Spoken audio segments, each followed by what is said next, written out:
Tom, I know you've done the rounds already this afternoon as well. The only thing I guess we can say so far is turnout has probably been better than it was, say, 4 years ago. What significance do we attach to that? That's usually a sign of a desire for change, which is interesting. I don't know if you got a chance to watch Tout le monde en parle last night, but it was actually more heavy-hitting and deeper politics than the weekend before when we had all five leaders on a panel and it was enough to put you to sleep. But last night it was extraordinary. You know, they had Joyce Echequan's widower on the show with his lawyer and giving, detailed explanations. You had people who were themselves came from the immigrant community. You learned more about them.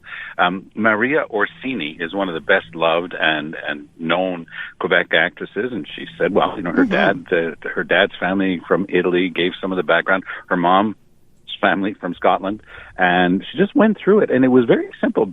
Nobody was pushing the issue too hard, but it was a way of saying these are stories of immigrants to Quebec, and this is the place that we are, and this is the story of an Indigenous family in Quebec with 7 kids, and the mom's no longer here, and which she went through at the end of her life, and it was a very interesting way to set up some of these conversations without it being necessarily on the first level, a political debate, but boy, was it a political debate. All right, so you've had a chance to assess this. You've had a chance to see so far what has happened today. Have you changed your opinion as to what the final result is going to be from what it was just when this campaign started? Well, I didn't think that the split amongst the 4 opposition parties would remain so perfect. I mean, it's going to be amazing. I think that they'll all be within a point or two of each other. There might be a bit of a breakaway by one or the other, maybe, but any one of them is going to have a heck of a hard time breaking 20 points.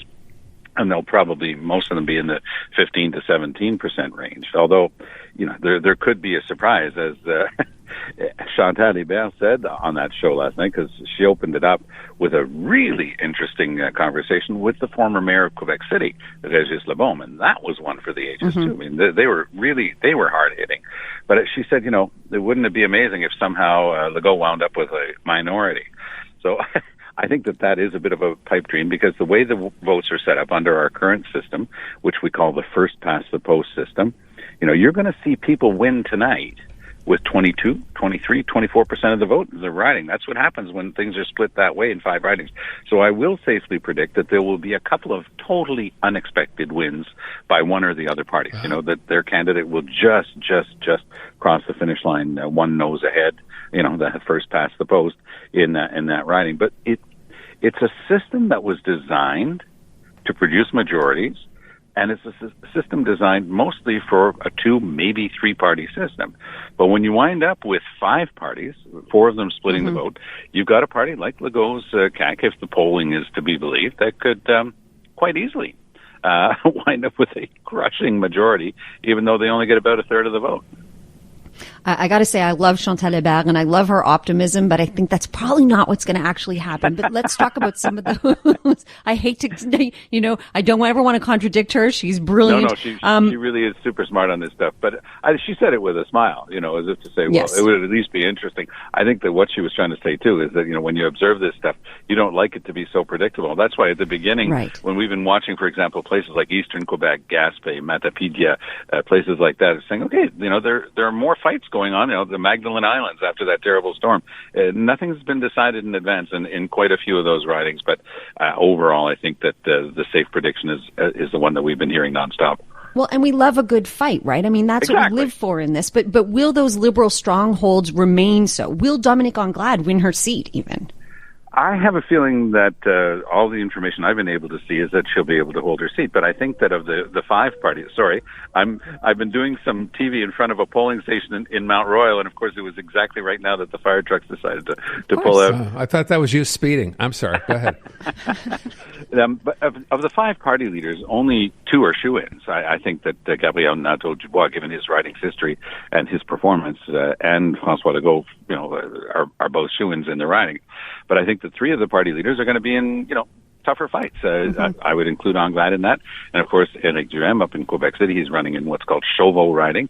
And another way back member of my family, the former premier, conservative, first premier of Quebec. And then, of course, we've got Paul Saint-Pierre Plamondon, who's trying to take Camille Lorrain riding on the island of Montreal, and was given this unexpected gift out of the blue when the Quebec Solidaire candidate was retired from the race. And so I think that those are going to be tight races.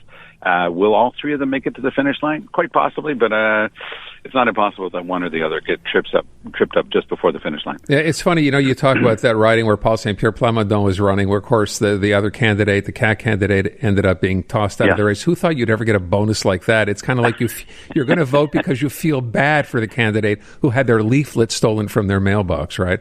But that's just one of the strange things that's happened in this campaign. Tom, would it be the biggest, or I'll ask you how to frame it.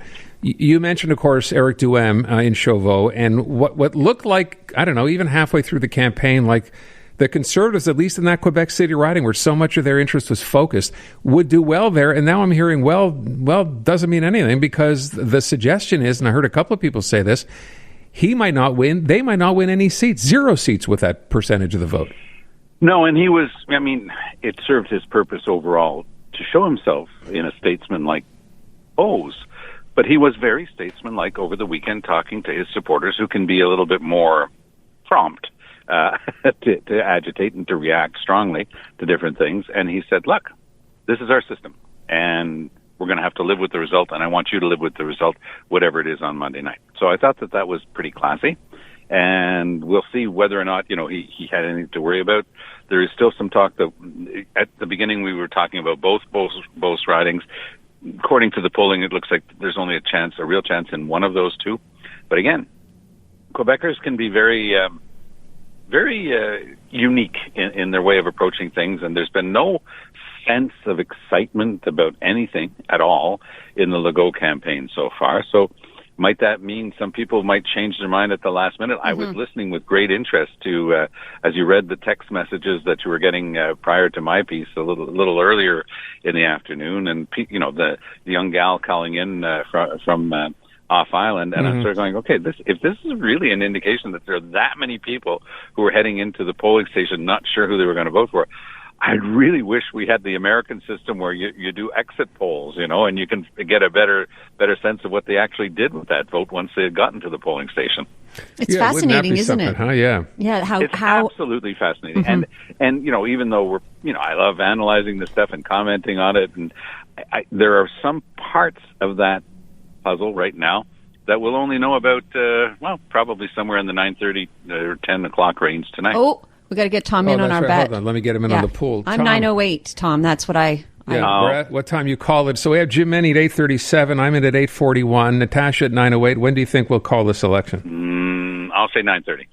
9:30. Look at you, Mr. Optimist. Okay. So what do you think? This idea that so many people were still undecided, that they literally showed up with the pencil in their hand and they were making the decision at that point. Do you think that ends up with people holding their nose and voting for the person they don't want to but feel they have to? Or as one person called it, a clothespin, and gave them the party they were going to vote for. Yeah. And there might be a little bit of that, but also as a reflex, a lot of people would go back to what they've known in the past. So I know that certain cultural communities, had their noses out of joint because of the way a candidate selection process took place in this riding, and they were all vowing to vote against, the party that they'd always voted for. But as as the dust starts to settle, they're going, but that won't really do anything. So maybe I better, we shall think see. Otherwise. We shall see indeed. So Tom, you're doing double duty today, right? Yes, and I'm going to be I'm going to be driving down the Autoroute from the Laurentians in the dark tomorrow morning, because I'm going to come and spend. You guys are stuck with me. I'm going to be there all morning tomorrow at CJAD. Yeah, you're doing double duty, right, with Andrew Carter and then with Elias Makos after that. Yeah, and right now, I just did a hit with our friend Todd Vanderhayden. CTV News Channel, yeah. Then I'm going to go back and I'm going to do, of course, Power Play. Which is going to be going through a lot of change, because, as we all heard, Evan Solomon is going to be moving on. I got a chance to talk to him also today, and I have been doing a show with him all year with a couple of other people, and it's going to be a great loss. But it seems like he's going on. I'm happy for him. Yeah, for those who didn't hear, by the way, if you're a regular listener or even semi-regular listener to Evan Solomon, who does Noon to 2 here on the iHeart Talk Network, he's moving to New York, Tom, right? He is, yeah. I wasn't sure when I saw the announcement. I said, well, maybe he's going to work out of Toronto or Ottawa or something. No, they're picking up stakes and they're moving to New York. Both of their kids are at McGill, though, like he went to McGill. So, it doesn't really change that much for them family-wise, but I think that for him and his wife, it's just going to be a whole new adventure in the Big Apple. He's going to be a publisher for a digital media company, from what I understand. Yeah, one of the better, stronger ones that's up and coming, and he's also going to remain a special correspondent for CTV. So he's going to stay connected to Bell Media CTV. Yeah, and we don't know, by the way, in case you ask, what's going to happen in terms of his show from noon to 2, who's replacing him, what's replacing him, or anything else. And obviously, as soon as we do, we will let you know. It's not us. We can tell you that. No, it's not us. And it's just worth mentioning that he's off tomorrow and Wednesday for Yom Kippur, but then he will be back on Thursday. That will be his final show. So they're having the show that we do has been called The War Room, and I've been doing it with Zane Velji and Tim Powers. That's great. And Evan. And we've moved it to Thursday so we can be on his last. Oh, great. Yeah. Good. Tom, have a great election night. We will talk to you tomorrow. We're going to have fun.